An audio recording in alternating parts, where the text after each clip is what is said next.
Ang misteryosong nakatago sa likod ng araw.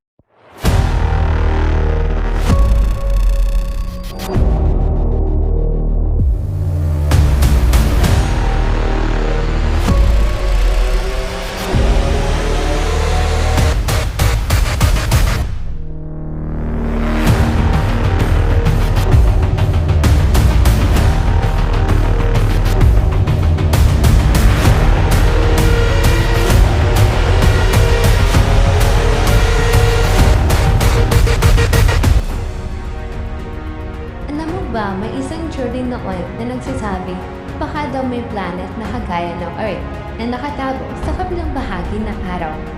Tinawag ito counter-Earth or anti-Earth. Ang ideya nito ay simple pero nakakatakot.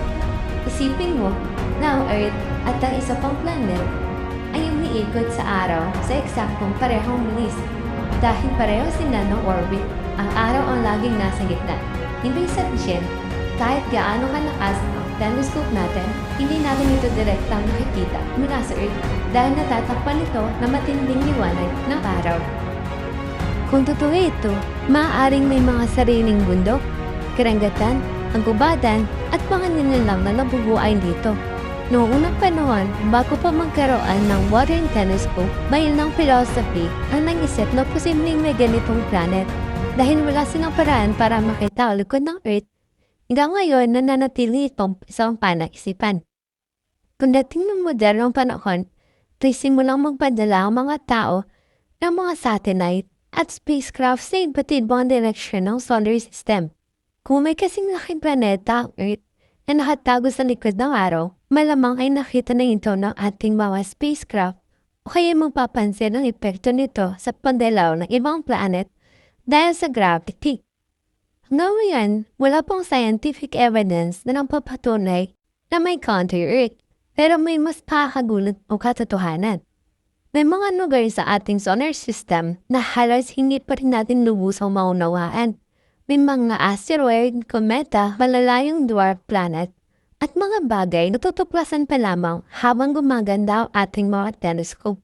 At sa labas ng ating solar system, natuklasan ng mga astronomer ang libo-libo exoplanet. Ang ilan sa mga ito ay may karagatan, makapal na atmosphere o mga kondisyong posibleng sumuporta sa buhay.